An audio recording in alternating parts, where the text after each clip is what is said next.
The way they set her up, she's like this perfect I can do anything girl. But at the end, she apologizes for not saying anything because she was going to get her tuition paid. And I was like, for the whole movie, I've been thinking this is a plot hole type thing. Like, she knows that her stepfamily is evil Mm-hmm. and she's not saying anything. I'm like, Mm-hmm. this makes it seem like she's just doing this for the tuition money. Mm-hmm. And then it's Yeah. revealed she was. I was like, Yeah. okay, I kind of like this better now. Yeah. She's like, actually, I really do need the money. Sorry. We're having a destination wedding, the Caribbean. Bruce is renting a beautiful villa so our families can spend time together. Don't get all starry-eyed. Mom doesn't want you to embarrass her. She's the one that asked me to come. You're here to be smiling and silent. All I ask is that you don't make this family look bad. Hey everyone, it's Jonathan and welcome back to Every Version Ever. Today I'm joined once more by Lisa Faye and we're talking about another modern princess rom-com. So far, most of the movies we've talked about together have been some form of so bad it's good, or in the case of our most recent episode on Cinderella, just terrible and not fun to watch at all. Despite what the title may lead you to believe, Cinderella in the Caribbean doesn't really fit into either of those categories. But it's not really amazing either. I assumed with a title like this we were in for another cheesy Cinderella's Christmas or something. Something really cheesy and over the top, just dumb enough to make it a fun watch. But unfortunately I kind of liked it. And I say unfortunately because I didn't like it enough that this is a great movie and I can't wait to talk about it. But on the whole, this was mostly just a fine movie. That being said, Lisa and I still had a lot of fun picking apart its eccentricities, and the further we got into it, the more ridiculous it became to us. So while the movie is mostly just fine, it does fit into our other episodes in that our conversation is by far my favorite thing to come from watching it. Okay, so what are your initial reactions to this movie? I'm trying to be as nice as I can when I say that I literally watched this yesterday, so it would be fresh in my mind, and I could not. If you told me right now, like I'm even having to look at the title, what I thought of, like right now you're asking me, and I'm like, wait, what was the movie you watched? I don't remember it all. Why? Because it was boring. uh, kind of, yeah. It wasn't bad. That's the thing is, it wasn't bad. I thought the people were Exactly. delightful. It was fine, but I was just bored. I think this is the first one we've talked about where I'm not sure what my reaction is. Like, normally I have a stronger reaction. Like, Right? with the last one, it's like, I hated this and I can't wait to pick it apart. Yes. And with this one, I guess I liked it, but I don't feel like I'll ever watch it again. No, this, and I feel bad because everybody, like I said, I actually enjoyed everybody in it for what they were supposed to bring to the table and what they were supposed to bring to it. It was fine. But this to me was like, all right, Hallmark Channel does like 40 holiday movies a Hmm. year, and about movie like 17, 18, you're like, okay, this one just got greenlit because they needed to fill some numbers. That's what this is feeling like. Like this got greenlit because they were like, fine, go with it. Sure. And Yeah. I don't think this is a Hallmark movie. It kind of felt like one. Yeah. The company that made it is Candlelight Media Group, Okay. and I tried to look into them a little bit because right off the bat when this movie started, I was like, is this a church movie? Yeah. I'm glad you said that. I did it did feel, and I don't want to say anything because I'm not trying to insult anybody or their beliefs or anything, but it felt very regional to a certain part of this country. I'll just say that. Like That's all I'll say. I grew up watching not a lot of like Christian media, but enough that this was giving me that flavor. Mm-hmm. Just the acting specifically. Mm-hmm. And then the further we got into it, I was like, this is so I don't want to say bland, but like You I can, because it was. I'm trying to find a better description than just bland, but I guess it's just bland. Yeah. Yeah. Um, like it was fine. Like it was actually fine. If I was watching this during like the holiday season, like during one of the Hallmark's whole thing, like if it was part of that lineup, Hmm. it would be one of those ones that I would just like, yeah, it was fine. And it was fun. Like if they had a bunch of like Christmas decorations, I'd be like, it was fine. But yeah, you're right. It's not one that I'm like, ooh, I want to watch this every year. Or, there was some big moment. There was actually only one big moment where I was like, girl, what are you doing? But we'll get there. Other than that, I don't like, I had to write everything down that I was like, and I literally wrote in all caps, this isn't bad. It's just boring. I Yeah. will say, I think I prefer this to, at the very least, the last movie we talked about, Cinderella. Yes. Like, I would choose to watch this over Cinderella any day. Yeah. Yes. But it was, like, again, it wasn't bad. I think, and I wasn't expecting it to be good. I will say it was better than I expected because with a Hmm. title like Cinderella in the Caribbean, I was expecting over the top insipidness. I was nervous. I was like, this cast is pretty much all white. And what are we doing with this title? I was very nervous about some appropriation going to happen. I was very nervous about where it was all going to head. And it was just boring. Well, the I think the all white cast could be explained by this is like a rich family going on vacation for a wedding. Yeah, it was just like it was literally like, what is it, six people? Like I know there were background characters and stuff The like the that. And background characters were like native to the occasionally. Caribbean, I think. Yes, but Like I it don't know was if they just shot it like, on location, but they seemed like they were there. I think there was only one background character that was white. So, well, that's the thing is I want to say about the location. I did make note of the fact that they were actually in different places. hmm They had her little, it wasn't really a montage, but at the beginning of the movie, they highlight all of the jobs that she has. They make sure you know she's very busy.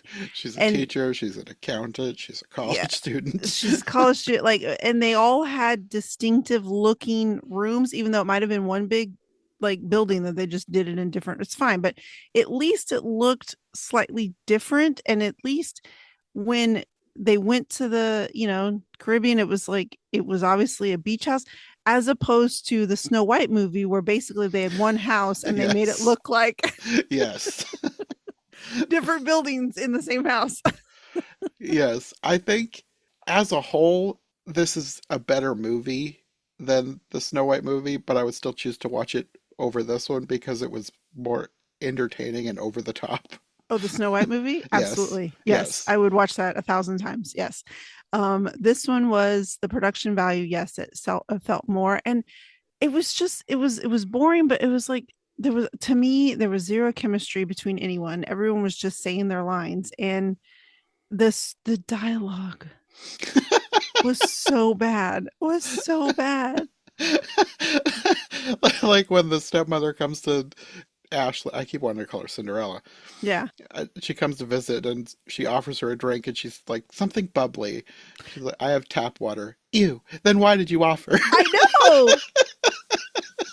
Okay, if we're gonna start, that literally happens right at the beginning. Okay, because if we're gonna start talking about, I'm gonna say that the beginning, yes, we highlight all of the ways that she's like this amazing person. She works interns at a school with like elementary school kids, and then she works at an accountant office where apparently there's a CPA, but she's the one that actually doing the tax returns, which That's what it sounded like, but then there was this whole thing later on about how she hates math and like what yeah, I don't understand what your it job at was the accountant's place is then. bizarre. But then they intercut her being in college classes, so I could never really pinpoint exactly how old she was and what her situation was. But then they end up at home. She ends up at her house, and she's literally about to sit down and eat, and then somebody knocks at the door, and she just gets up and opens it.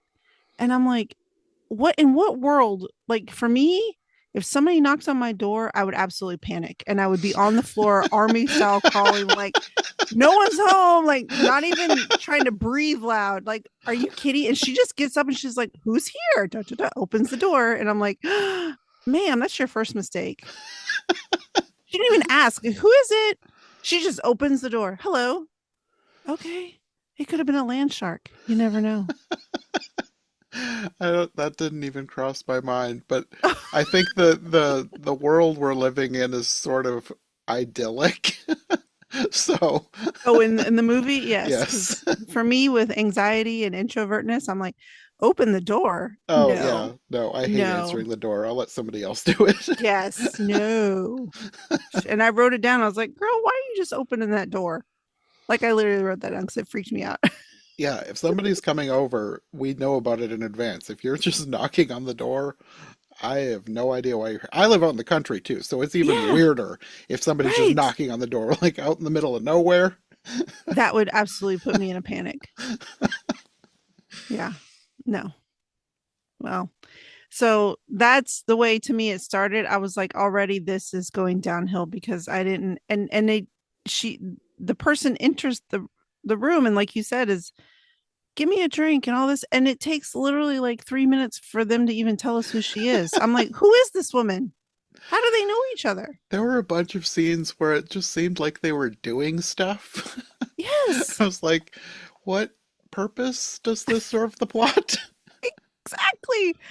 I was like, is this a sister? Is this? I knew it was Cinderella, so I figured it's got to be some sort of relation. But I'm like, who is this? And then they finally say something about the stepkids, and I'm like, oh, this is the stepmother. Hmm. I'm like, oh, well, this took entirely too long to let us know as the audience of who any of these people are.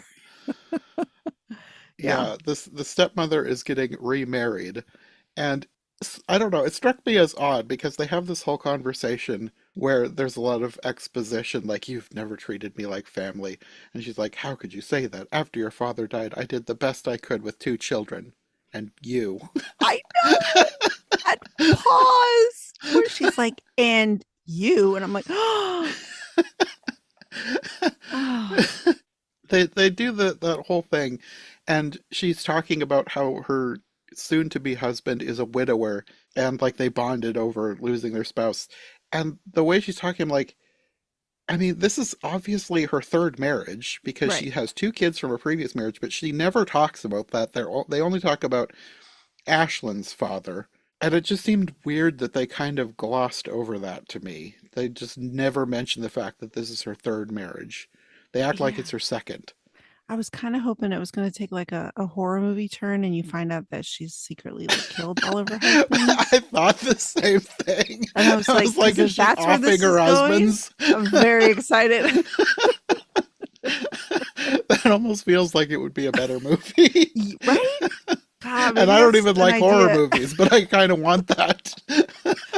Now I'm gonna have to percolate on that because I'm like, maybe I have a good idea here for a Cinderella horror like version. Oh, anyways, yeah. So the whole thing was, I get it's the script. I get that it's the script and that we're supposed to get these people to the Caribbean and have this. I get it, but in no part of the real world would you go to a stepmother who's not even in your life anymore to her wedding to appease a man you've never met for a wedding. Like it doesn't. None of it Well, made she sense. promises to pay her tuition, Right. which by the end that makes more sense with the character because the way they set her up and the way I just assumed she was, she's like this perfect I can do anything girl. And like that's already boring. Yes. I did like I don't know if it's supposed to be a twist or not. Like at the end, she apologizes for not saying anything because she was going to get her tuition paid, and I was like, okay, so she has been thinking about it because I've for the whole movie I've been thinking this is like a plot hole type thing. Like she knows that her stepfamily is evil, Mm-hmm. and she's not saying anything. I'm like, Mm-hmm. this makes it seem like she's just doing this for the tuition money. Mm-hmm. And then it's Yeah. revealed she was. I was like, Yeah. okay, I kind of like this better now. Yeah. She's like, actually, I really do need the money. Sorry. But yeah, it's still, I don't really understand why the stepmother was so insistent that she come. I guess it was for Bruce because Bruce wants to meet her. And yes, she's getting married, so it would seem weird.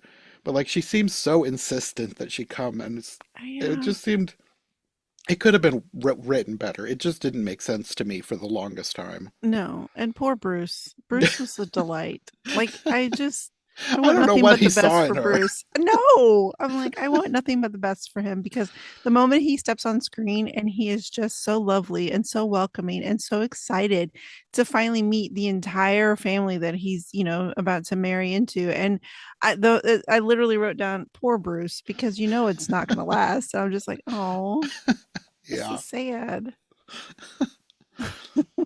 I also have to say, it really cracked me up, and I don't even know if it was supposed to be funny, but you find out that her step siblings' names are Fiona and Jerry.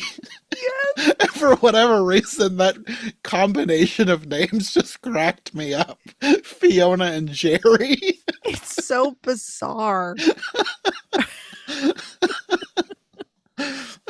It doesn't make, and I'm like, he must have been a junior. And then that she was like, well, I get to name the daughter something like, fantastical sounding, Fiona. Yeah. And Jerry, I know, it's just such a weird mismatch of names. which I was trying to think of how do any of these names tie into the original story? And I couldn't think of anything. And I was like, I'm reading too much into this. I was like, Lisa, just watch this I, movie. yeah, I don't know if they took inspiration from anything for the names.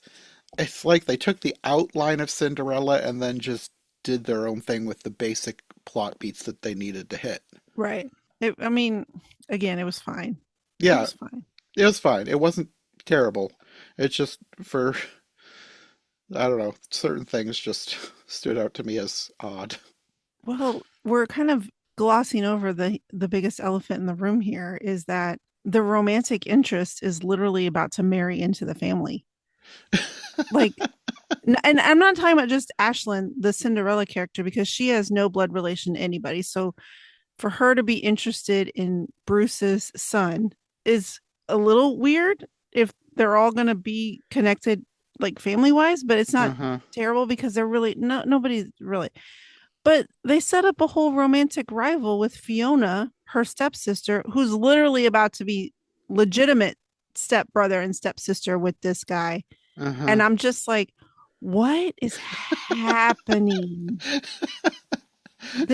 This had to be his son? Like I get it was so messy for no reason at all because it could have just been like, I don't know, like another guy that he works with. I don't know, some guy that works in the house. I don't anybody.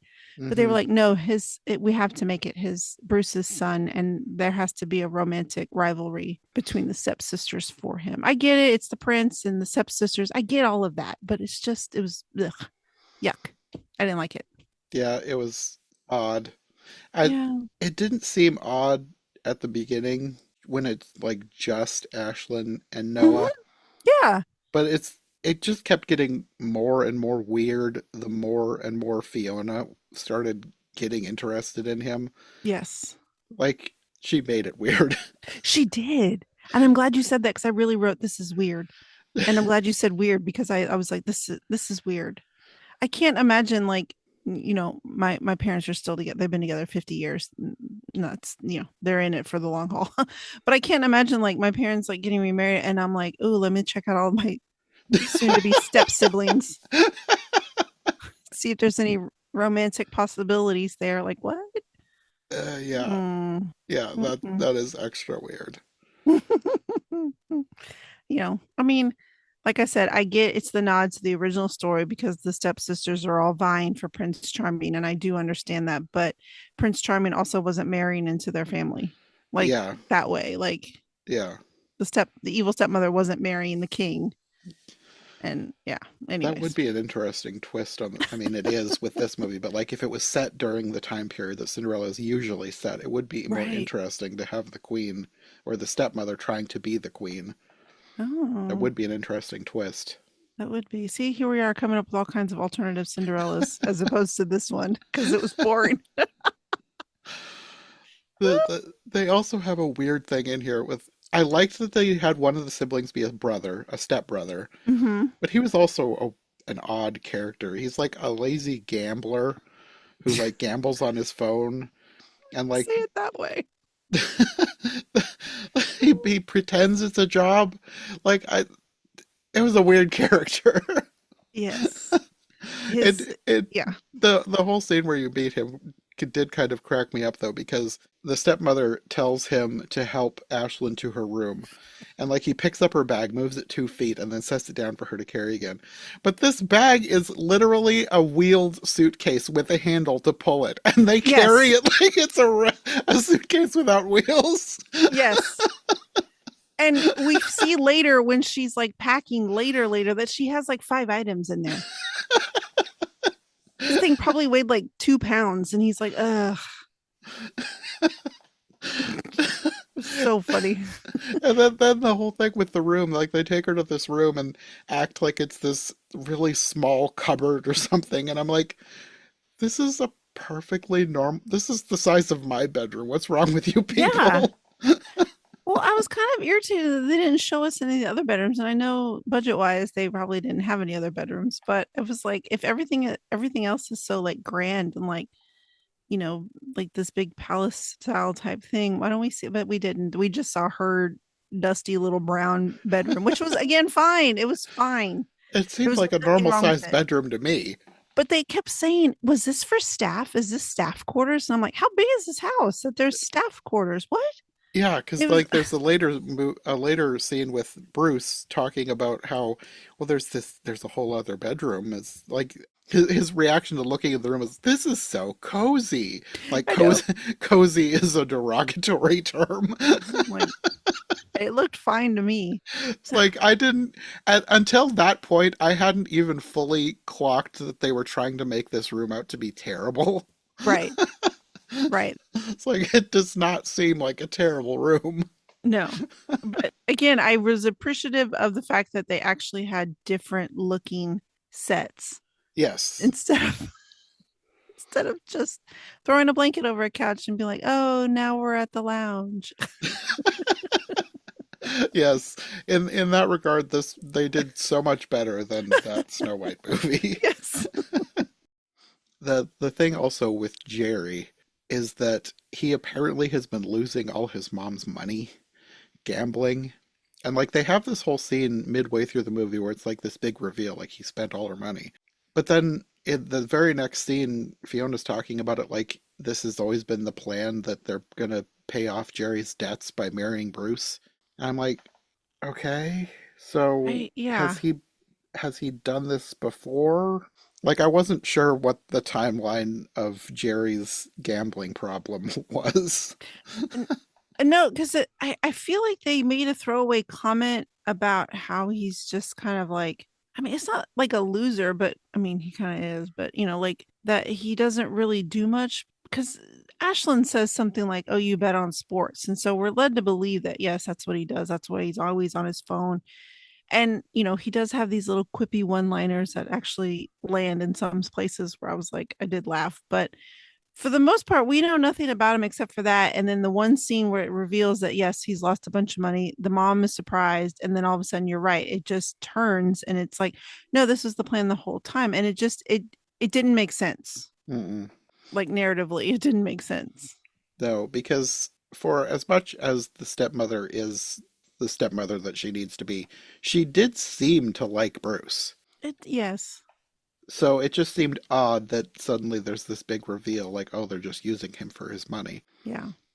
Which did we ever find out what he actually did? Like, I didn't know what anybody actually did. They said that they met through work because he was an architect and she decorated the small homes for display Oh, or that's something. right. That's right. Like I don't know much about that type of a job, so it seemed I kind don't of an either. odd thing. Like, oh, she decorates the display, the mini display homes. Is like, do they show doll houses? I Right. don't know what's going on here. Yeah. Now that you say that, I'm like, what? It all just kind of blew past me because again, boring. But yeah, that doesn't like little miniature houses. What? I'm pretty sure that that's what they said. Because like, if they had just said she decorates the houses, or like, oh, so they buy houses and she goes in and fixes them up, that would make more sense to me than the way they phrased it. Yeah. It seemed like they were talking about like models of houses. And why would they need to get married there? Like, why fly down there when I just assume because they're rich and that's what rich people do. I don't know. I've never been rich. I just assume that I Yeah, know what rich people are like from these types of movies. I don't know because I'm like, why would you want a destination wedding when, I mean, I know obviously it's a small cast, you can't have everybody, but it's like no family ever contacts them to be like, we're coming in, and no family ever says, like they do a throwaway line, my best friend can't come, whatever. But Hmm. it's like the groom, like Bruce's side of the family, there's no like, hey, they're coming next week for the wedding. No discussion. They show this church, which When the sorry, church happened, I was like, okay, so this is a church movie. Because, like, normally in movies, when you go to a church for a wedding, they always, like, choose the most grand, I know. ostentatious, awesome looking church. And this is like, this is a real church. Yes. This is like where you have It potlucks in the basement. made me laugh so hard because Fiona, from the moment we meet her, she tells us she's the wedding planner and that she's coordinating all this, and she's like so like braggy about it. And they're like, wait to see this place. It's amazing. I found the cutest little chapel. And I'm thinking, okay, whatever. They're gonna find this cute, like little stone chapel. I don't know, something. And then they show it's like 1970s, Yeah, like there's brown wood paneling. neighborhood church. I was like, this is what they were talking about. It was so funny. And they were like, and we're only gonna have 50 people here. And I'm like, this church is massive. Like it could probably seat like 200 or 300 people, and you're gonna have 50 people. Like none of, none of it made sense. They probably got it for free. That's why I'm thinking this is like maybe made in conjunction with a church. I don't know. I did look up Candlelight Media Group, and they're based in Orem, Utah. So I'm like, is this like a Mormon movie That's then? what I was referring to earlier when I was like, I don't want to offend anybody, but this seemed very regional to that coast. Yes. Yeah, I Yeah. don't know. Like, because like the movie didn't like the movies that I grew up with that are like church movies, they're like very overt and in your face with the Yeah. message. And this wasn't. This felt like No. a normal movie. It just had the flavor of a church movie. Yes. You're right. The seasoning of it. But as soon as they walked in that church, and I was like, wait, what? It literally, Yeah, you're right. It looked like a basement, yeah. like a 1970s basement. And I'm like, okay. So funny. By the time they got to that point, I had forgotten my initial assessment of this at the beginning, where I was like, so is this like a Christian movie? And then Yeah. once we got past that, I was like, it's just mid-tier acting. Like it's fine. It's not. It's just a rom-com, like a Hallmark-ish type thing. Yeah. And then they walk into that church, and I was like, wait a minute, was I right at the beginning? It was too real. It It was was. too real. It was a Yes. like it's a real church. Like there's no way somebody built that as a set. That was a No. church. That was somebody called in a favor and was like, "Hey, I know a guy who says that we can film," and he's cleared it with the deacon, and which I thought was strange because it was a Catholic church, and they talked about mass, and they talked about the priest, and I'm like, are they Catholic? Because now we're talking about a whole different I wedding thought the planning same here. thing too because like like I'm not Catholic. It looked like a church that it didn't look like one that I grew up Baptist. It didn't look Yeah, quite like a Baptist church. no, because I'm Catholic, and that was a Catholic church. Oh, okay. Yeah, I was Well, like, I've been in Catholic churches, but they yeah, looked more ostentatious than this one. So yes, it didn't read immediately as Catholic to me. But then they said priest, and then later somebody said pastor. I was like, I'm confused. yes. And because I thought I remember an altar, which, Catholics, but it was very like 70s Catholic, because you're right. Most churches, and listen, as a Catholic, I can say this. So anybody listening to this, don't come for me. But Catholics can build a church on you. They will take all that money and build a church on you. But that one was like from the like late 60s, early 70s, like when they were still a little bit more modest. I don't know, because the churches I grew up in, they were grand, Yeah, to put it. it looked closer to a church that I grew up in that was from probably built around the 60s or 70s and then Yeah. never updated. It kills me that she was bragging about, she's like, wait till you find this place. Wait till you see this place. It's just the cutest little chapel. And then they show up and no. They seem to kind of have dropped the plot point about halfway through about her being a wedding planner because they just Yeah, never bring it up again and they're just doing random stuff. It's right. like, okay. Like, I wonder if they only did that so that they wouldn't have to hire another actor to be a wedding planner that they'd be meeting with because this Mm, was such a small cast. right. That would make sense. Like after that, don't they go taste cakes? They go to feed birds That's first. right. I forgot about the birds. Oh gosh. That was another scene where I was like, okay, they're just doing stuff. What is the point of the birds? I don't, it was just to give a moment for Fiona to be all weird with Noah again because she like grabs the cup and is like, we can share. And then she's freaking out about the birds. Eh, and because they mention in the church about did we secure permission to release doves in the Oh, church? yeah, And I'm yeah. like, in the church? Yeah, she's like insistent that they be inside the church.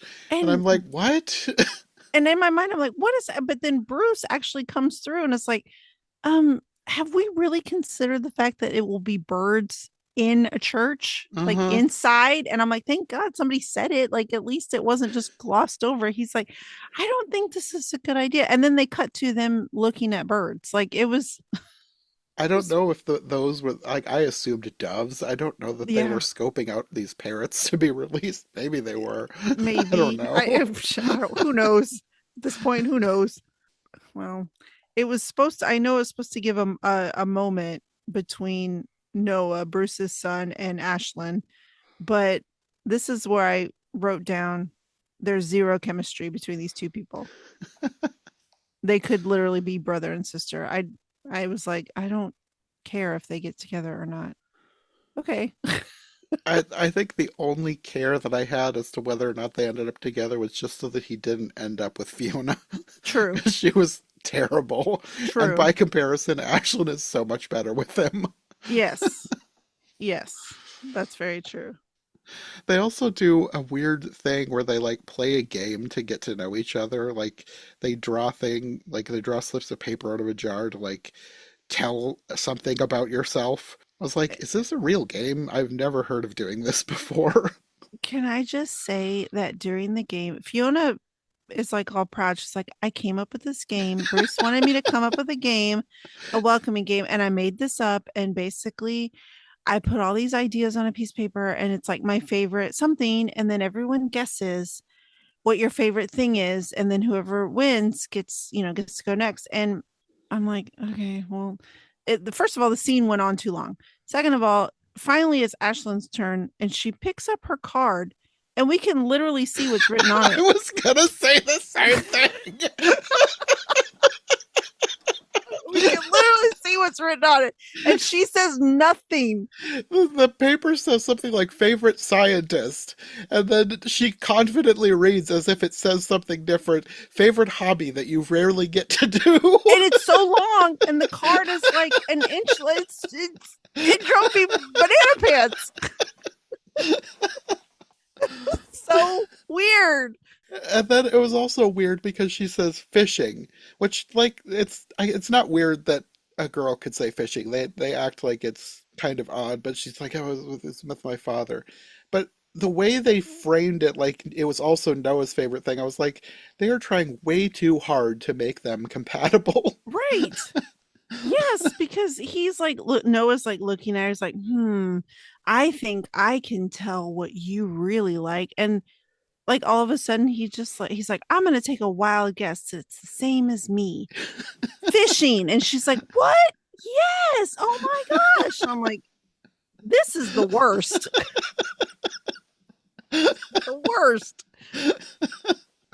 Still with zero chemistry. I was like, okay, they both like fishing. Great. Well, more chemistry than her stepsister because he gets favorite song and the stepsister says, "Oh, Richard Marx, I'll be waiting here for you," or Again, something like who that. wrote this? And she's like giving him like a cocked, flirty eyebrow look, and he just says, "No, that's very specific though, and old." That was funny. That was very funny. But I'm like, who wrote this dialogue? It's so I asked- odd. If I ask my kids right now who are like teenagers and very into music, hey, do you know who Richard Marx is? They'd be like, what? I was going to No. look him up because I wasn't even sure that I knew who that was. I Oh, was no. like, did they make this person up? No. Oh, God, now I feel old. I actually like that song. But I wouldn't say it was my favorite. Oh, my gosh. Yeah. No. What era was he from? Like, what genre? Oh, like just, like soft rock from the 80s. Oh, okay. Yeah, we Yeah. didn't listen to much of that kind of music growing up. Soft rock, late 80s, like, oh, yeah. My family was the kind of like anything with a beat is evil. So I would not have known. Yeah. I would not have known that kind of artist. Now, they didn't call it this back then, but they call them mullets now. But back then it was just like fantastic hair. He had fantastic mullet-like hair. Yeah. Okay. Old Richard Marx. Yeah. I'm really dating myself now. But I mean, I was younger. I mean, I was born in the late 70s. It's not like I was like a teenager during the 80s, but that was, at that point, you listen to whatever your parents listened to or whatever the adults, because you didn't have, all the Which music is why in I the grew up world. listening to bluegrass and classical music, because You that's see what I'm my saying? parents liked. Exactly. So it was like that, what was on. So yeah. Yes. Yeah. They also do a cake tasting at the cake place, which is what Bruce calls it, and Ashlyn asks the bakery, like he'd forgotten what a bakery was. It's I was so like, bad. this is like, he's like, oh yes, that, and it's like he's acting like he's thankful that she's reminded him of this obscure term from a place in the past that he's forgotten, the Yeah. bakery. And I'm going to be real truthful here. I pretty much zoned out for this entire scene because all I wrote was, I hate wedding planning movies. Where that is what they kind of do. what this was, but it's so weird that they were doing all this planning when they're getting married this week. Right. They're picking flowers. They're cake tasting. They're showing the venue. And I'm like, wouldn't this all be done for a destination wedding? And I just was like, it was at that point I realized this is a wedding planning movie and I hate those. And I don't need all these details. Ugh, just I don't get think through I've it. ever seen a wedding planning movie, but I've heard Rachel talk about them. I don't think she likes this genre No. of rom-com either. That was the one thing that we could always agree on whenever we talked Hallmark movies, is we both hated the wedding planning, like, or any party planning, anything where like instead of actually going out together and learning about each other, they're thrown together with this constant pressure to put on an event. And that's where their quote unquote dates happen, is we got to meet with the caterer, we got to meet with the, the musicians, whatever, we got to do all this. And that's how they're constantly thrown together. But really, you're just watching logistics, and it's like kind of, yeah.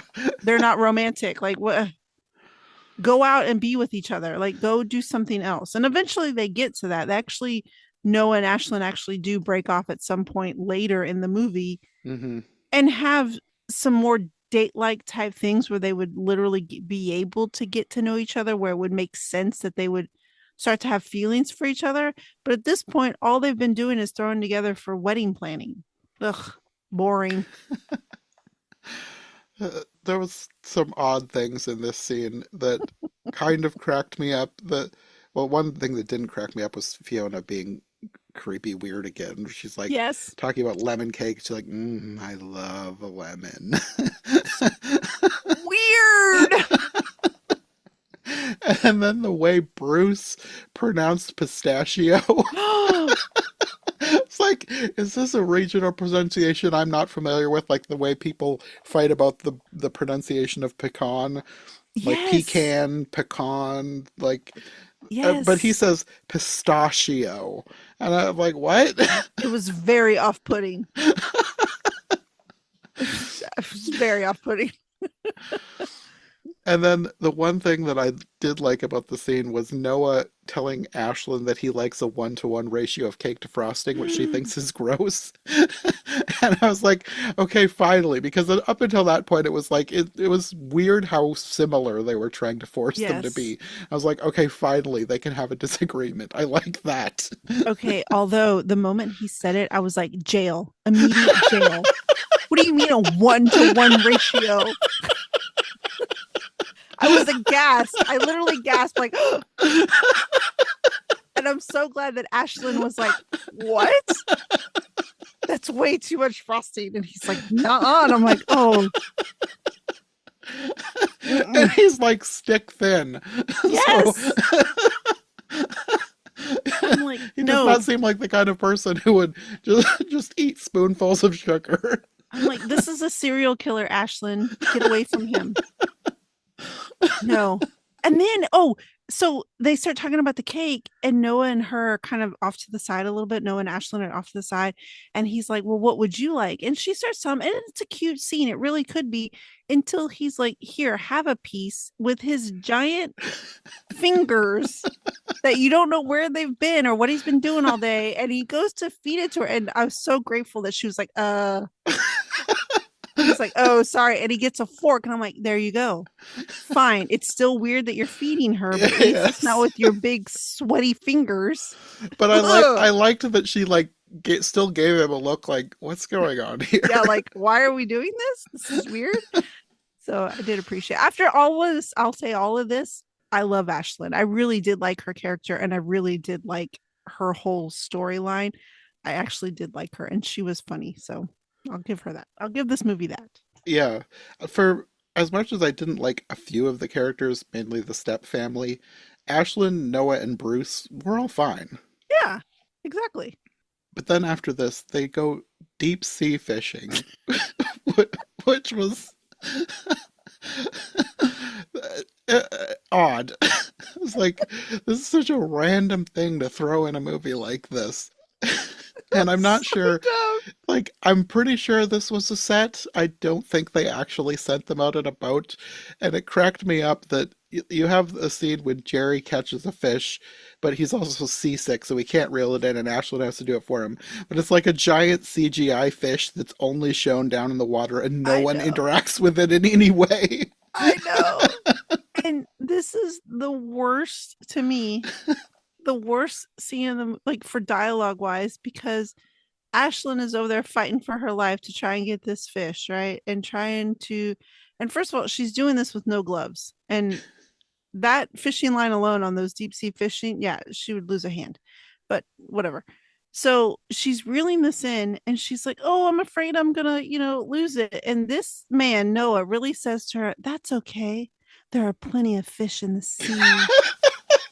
I almost lost it. I almost threw up in my mouth, and I was like, I can't finish this. It was the worst. It was the worst piece of dialogue. Oh, so cringy. I hated it. And just trying to be so like gentle and charming with it, like staring at her, saying that, and I was like, yeah, they were trying way too hard to make them seem like a great couple. I know, but the thing is they were actually cute together. When they were just left alone and just had regular dialogue, I thought that they were actually really cute. But when they forced it like that, it was like, all I saw was no chemistry, no nothing. And if they would have just let them like be alone, like at the beginning when they very first met, he walks in and she's setting the table, and he's like, hey, do you need help? And they're just casually talking, and it was fine. I was like, oh, this is cute. Okay, it's gonna be okay. No, they just made it too corny in so many places. Yeah. And then after they get back from fishing, they're like grilling up the fish, and Miriam sends Ashlyn away to run errands or something and pretends that she told them to go ahead without her. And then they leave a tray of food on her bed, which is buzzing with flies by the time she gets home. I was like, okay, first, how long was she gone? Right. And second, even if there was a couple of flies, there would not be like a swarm of flies over the food like it is rotten. Unless she was gone for a couple of days. Right. And she acts like acts like she's going to try to eat it anyways. And then she's like, oh, I can't. And it's like, the food would not be rotten if you were gone running errands for an hour or two. But it's like, why not just, I get it's supposed to make it look like they're treating her so poorly that they leave her old food. She's Cinderella. Okay, fine. But it's like, just leave it in the fridge and put a note. There's a plate for you in the fridge. Yeah. Or just something. And she sits there like, and she's like, and the flies, I was like, did they know that? Because at the beginning of the scene, when I see the flies, I'm like, do they know that those are there? I was like, was this a mistake? Like an editing mistake? And then she sits down and she waves them. I'm like, oh, she sees them. So she's just going to like go and throw it. And then she sits down. I'm like, girl, are you about to eat that with those flies? I was very upset. I was like, what is happening? And then, of course, she can't. And I'm just like, what was the point of any of that whole scene? To me, when I saw that, I didn't think that, did they see the flies? I was thinking, did they CGI a bunch of flies over this food? It was so gross looking, too. Yeah. I just didn't like, the only thing I could think of it was just to prove how poorly they treat her. But at the beginning of the scene, I thought maybe Noah left her the food because he was constantly concerned about, Yeah. why isn't she here? Did she eat? Do all this? And he's very concerned about her. Like from the beginning, he obviously immediately starts to care about her. But it's like, I don't think Noah would do that, because why wouldn't he just keep the food fresh? The note said that it was from Fiona. Like Fiona did it. Okay, I missed the note then. I must have looked down. Like I think I was probably writing like, girl, don't eat that. It's got flies on it. Because I did write that on my notes. So maybe I'll probably miss that, because I'm like, well, so I guess, yeah, it's just to show how poorly they treat her. But yeah, we already know that. But again, unless she was gone for like a day, yeah, like I would still have put it in the fridge. But like if it was just sitting there for half an hour, it would not have collected that many flies, and it would not have gone that gross. No. It was just a weird scene. Yes, because she went into town literally to get medicine for Jerry, like anti-nausea medication, and then to pick up some shoes. Yeah. That's it. She wouldn't have been gone long enough for this meal to she came back rot away. Haggard too, like war-torn. Like she was like, what are you doing in town? Lord. And then you have a scene the next day. She goes running and runs into Noah, and Fiona sees them from a distance. And like they've already been kind of cartoonish caricatures of people. Mm-hmm. But at this point, it's like all of them get exponentially cartoonish. And she goes and deletes the paper that she's been writing for school so that she'll have to rewrite her entire essay or whatever it was. Yeah. And then she can't go with them for whatever the next activity was. And she tells them that she has to stay back and rewrite the paper. And Fiona's just like grinning evilly while she's telling them this. And Miriam tells her it'll be all right while patting her elbow comfortingly. But she's like patting it from below. So she's like patting upward to add to the cartoonish awkwardness. It's like, funny. These aren't real people. No. Yeah. I mean, it was clever in the terms of trying to get Ashlyn away from Noah, and it's obviously a supremely evil thing to do. But it was just like, do you know when this movie was made? 2 years ago. Because it's very recent. Because it looked like, this is me getting super nerdy about it. I'm like, it looked like a MacBook with iCloud, which things are saved, and I'm like, why couldn't? Okay. The window that popped up said it did not look like an actual pop-up window, that because I have one of those too. It was like shaped, and it had the same type of color scheme, but it said at the top like warning, delete forever or something like that. It was like somebody made a graphic to put on the screen. That's not how this works. Because I'm like, girl, work in the cloud. Then you don't worry about. But what again, I'm reading too much into it, because I'm like, it's a plot device. I get it. Whatever. Move on, Lisa. I'm like, stop focusing on all this. Like, it's fine. And there's Noah being like, do you want some help? I can stay. I can keep you company. Like whatever. And when he said that, I was like, what help can you give? And then she comes back with like, you're just going to be watching me type. And I'm like, yeah. So what help could you have given? Yeah.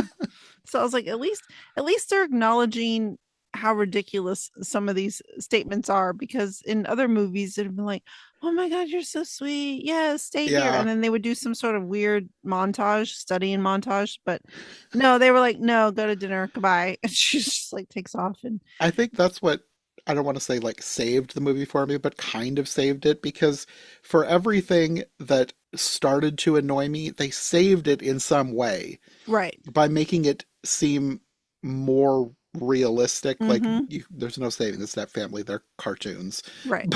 But for everything else, like something ridiculous would happen, but then you would have either a reveal or another line, and it'd be like, okay, that does make sense, even though it didn't at the beginning, and it seemed like it was a weird plot device, which it was.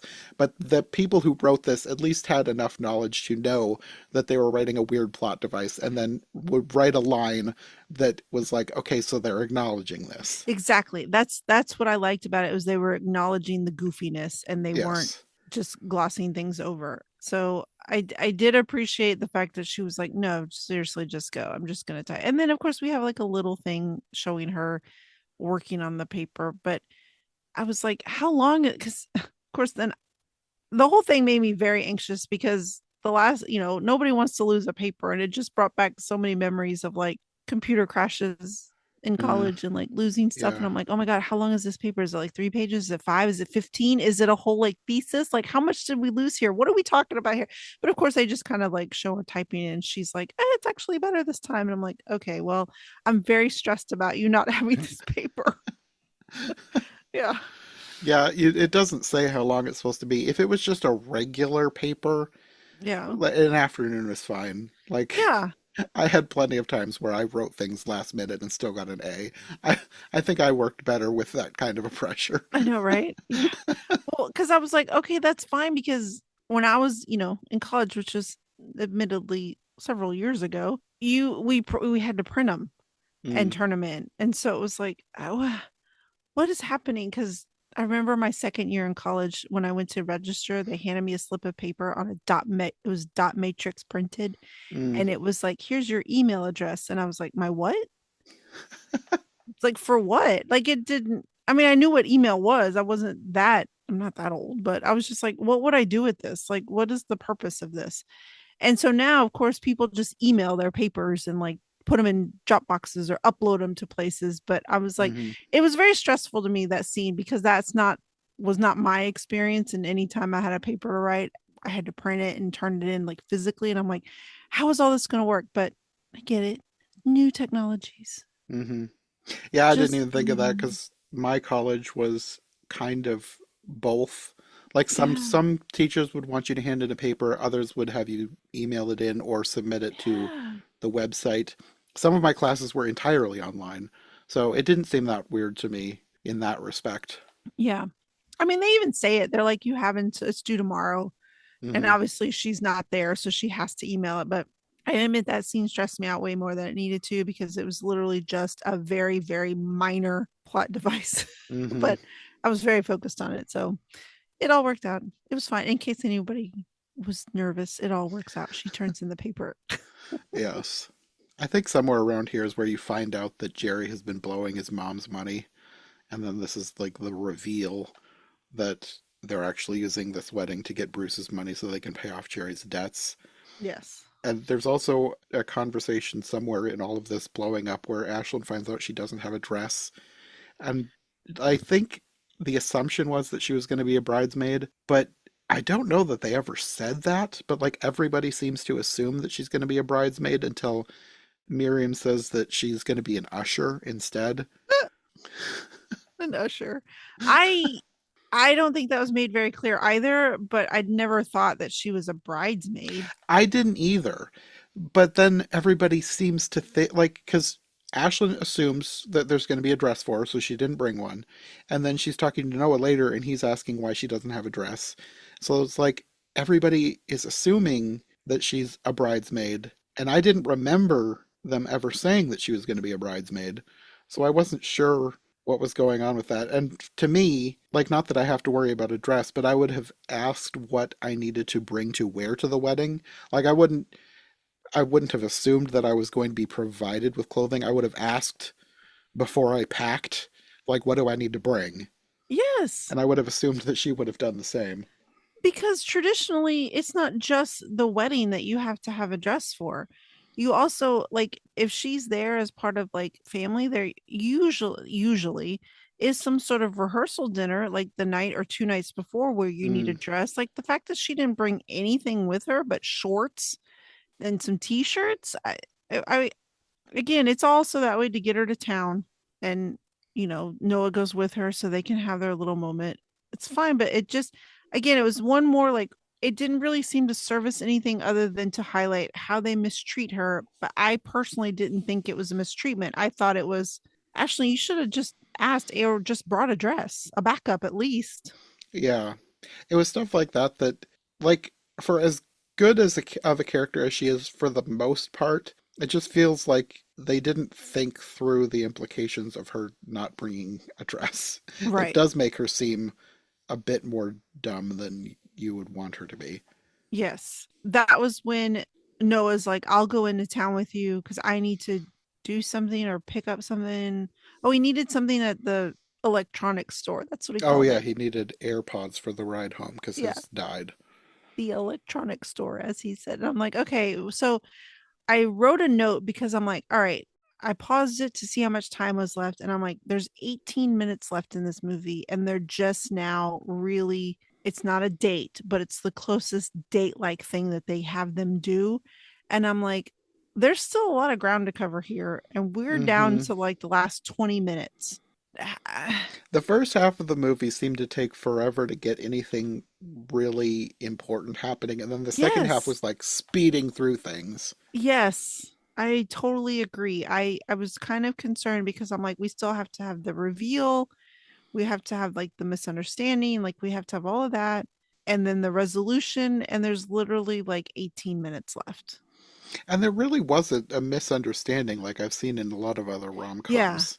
That they have this whole scene with them like dress shopping, and she's like lying to him about Right. why she needs to shop for a dress. And I'm like, why are you pretending that everything is fine? Because he thinks you're going to be a bridesmaid. Obviously, you're not. You're going to be an usher, and he's going to know that you lied when you are in the back seating people while his family is walking down the aisle. I didn't even think of that. You're right. Like he would have been like, "Hey, wait a minute."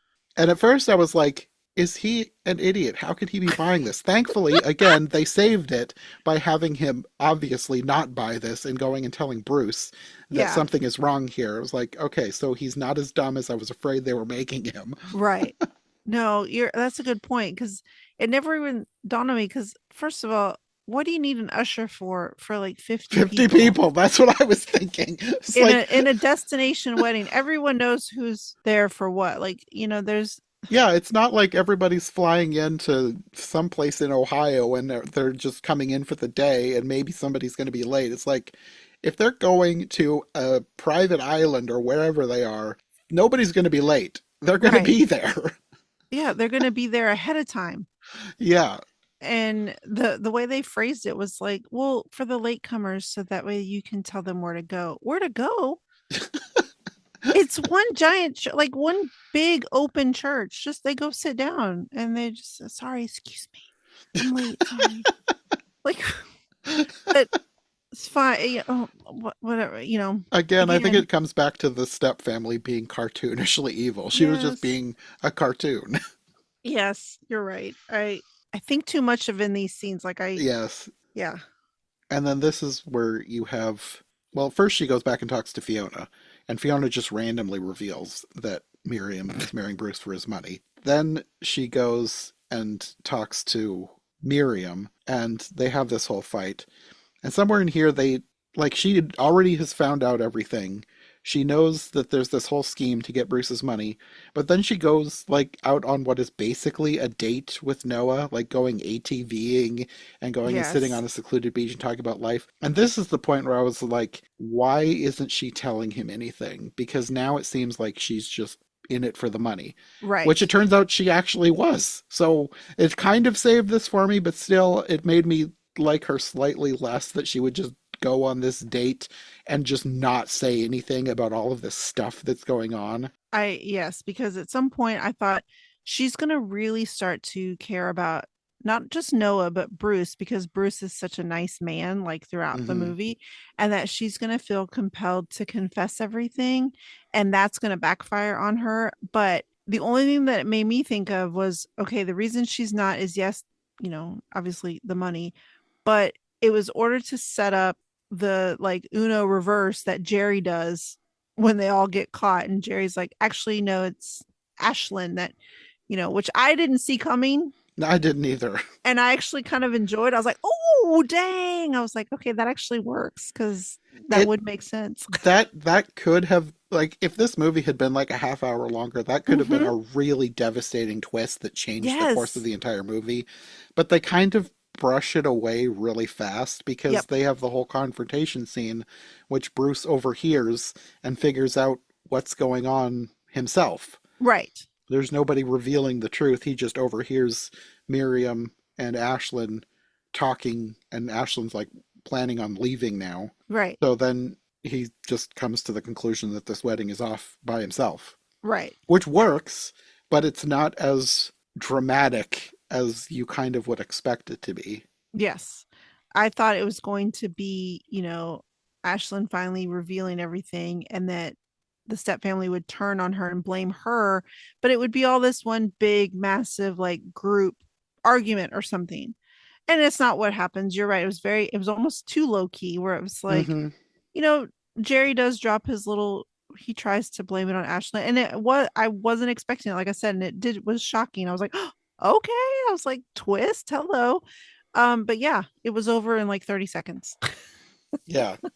It felt like for a bunch of places in this movie, this felt like, and not that I'm an expert or anything, but this felt kind of like what a telenovela could be, except nobody went over the top in their reactions to things. Yes. It would have Like been like I better feel with like this that. could have been either a much longer movie or like a mini series where everybody is like super dramatic about all of this stuff. Because all of this stuff had potential to be really dramatic, but Yeah. everybody was just so low key. Like even all of the evil stuff that the step family were doing, it was just like I don't know, very low key Yeah. machinations. Like they were just kind of scheming and nothing ever really came of their scheme. Right. Right. And I kind of was thinking at some point it would be revealed that all the money that the step family had was actually Ashlyn's. I thought the same thing. And then nothing ever came of it. And I was like, oh, okay. Well, here we are. It just ended.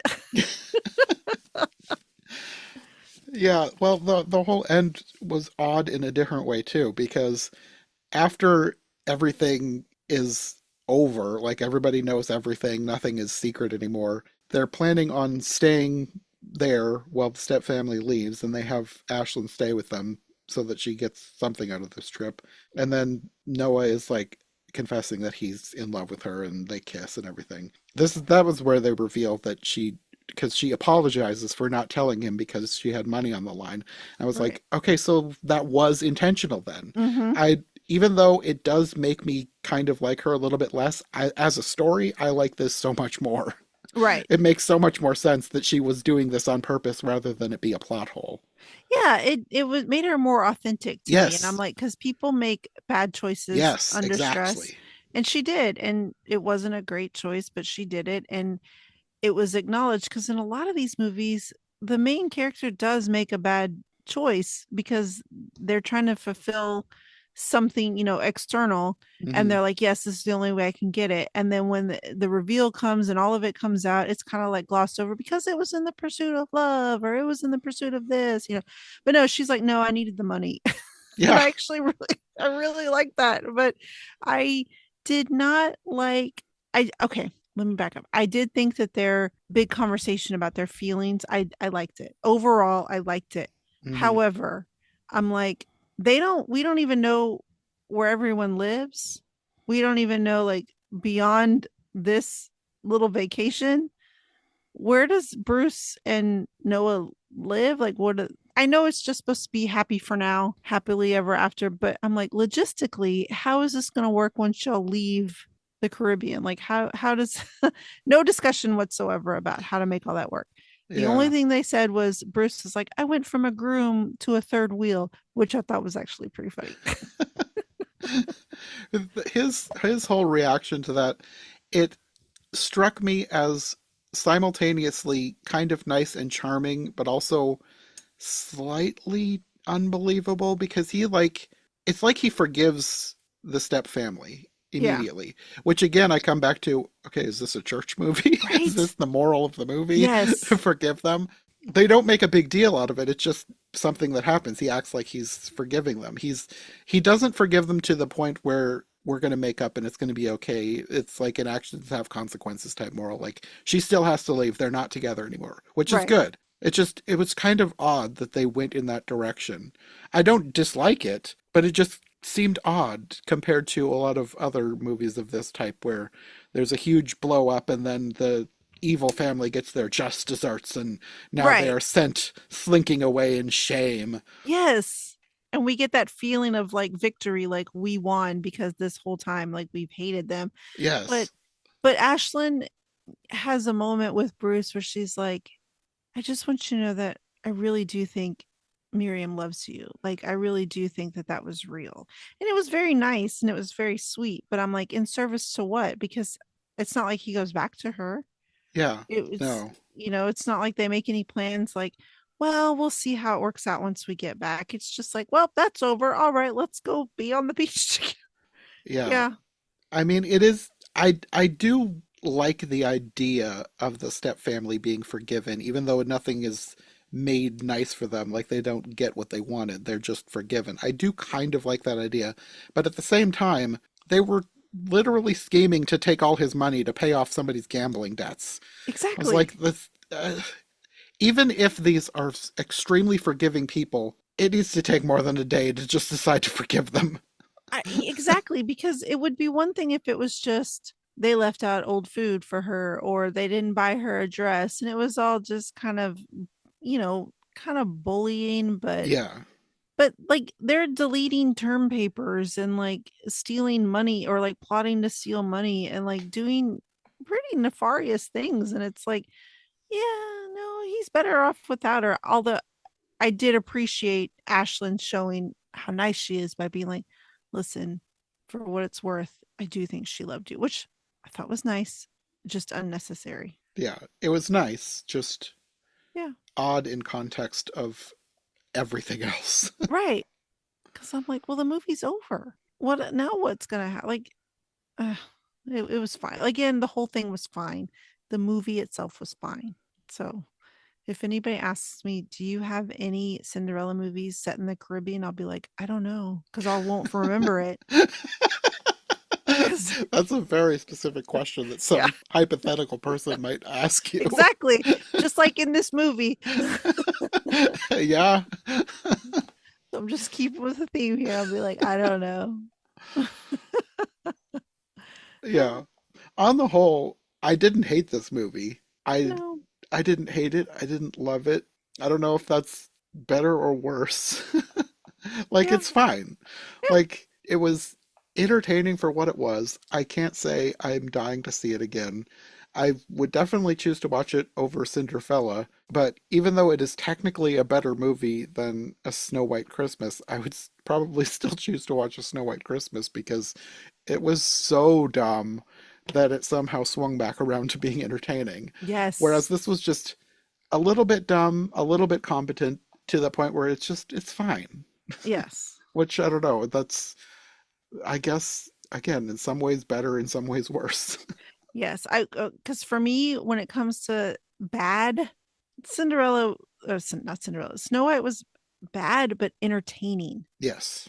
And I will take that any day over bad and boring. Like not Or even, even it just wasn't fine even, and boring because I think yeah, this that's what was it was. It fine. was This fine and boring.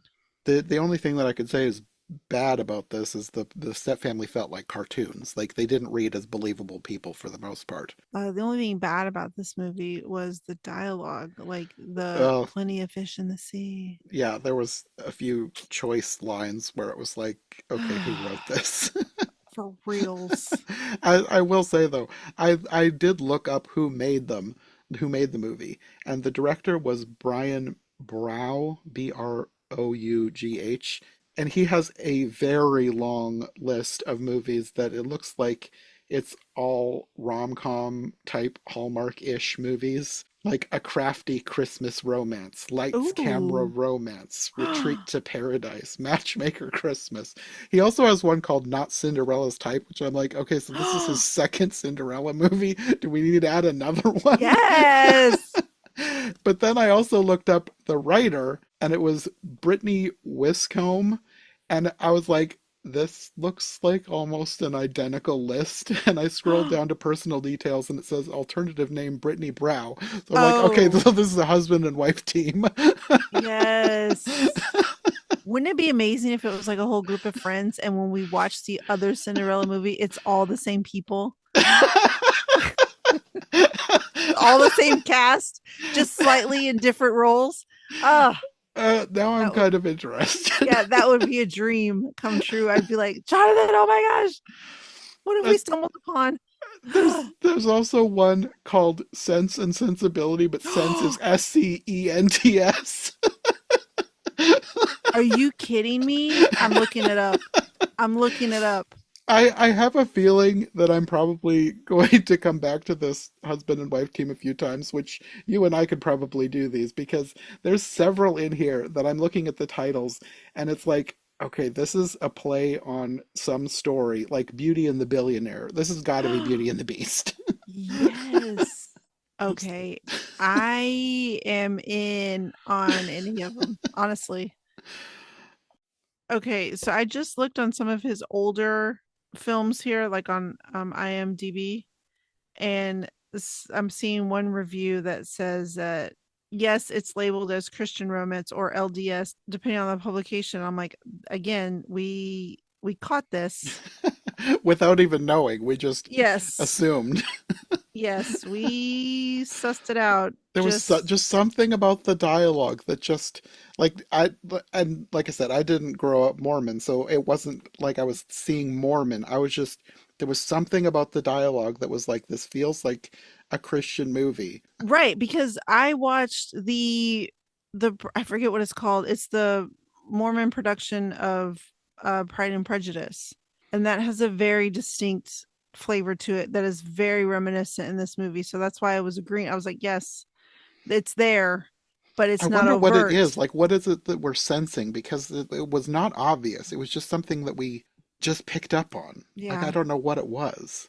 Well, for me, it was I mean, I kind of was like you, like at the beginning, like, is this not? But the moment we saw the church, I was like, this is a church movie. Yeah. Even though there was nothing explicit in the dialogue that was like trying to preach a message, because that's the kind of Christian movie that I was familiar with. Right. Like they are trying to give you a message and they're going to make sure you know that message. But that wasn't this. It just had the No. same feel. Right. Well, I'm going to tell you right now that anything that you do by this guy as it relates to your series, I'm in. You just let me know. Okay. I'm in. Yeah.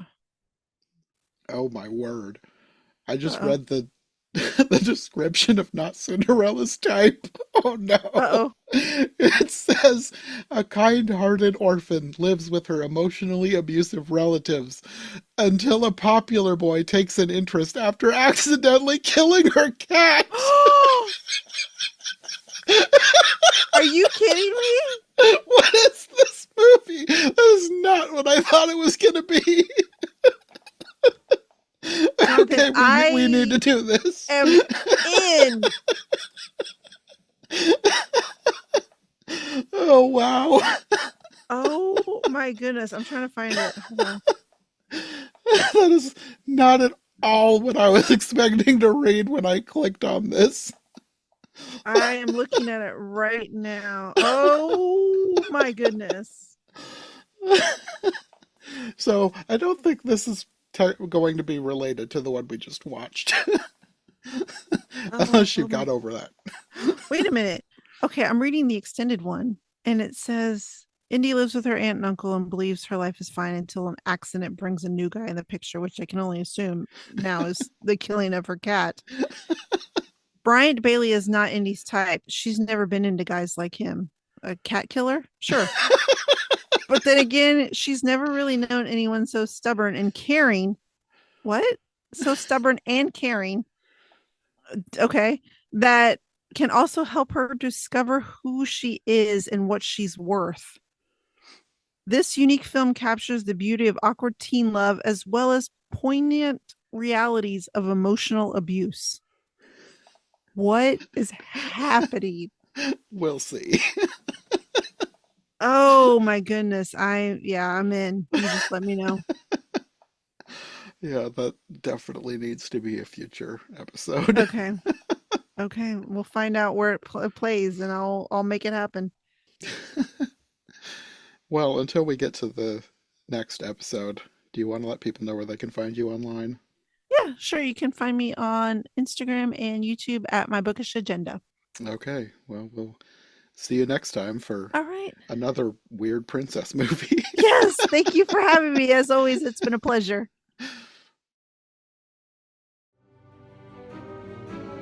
Thanks for listening to Every Version Ever. If you enjoyed this episode, make sure to subscribe and follow my co-hosts as well. My Linktree and all of our links will be in the description below. If you want more of my content, all my podcasts are available on YouTube as well as most podcast platforms.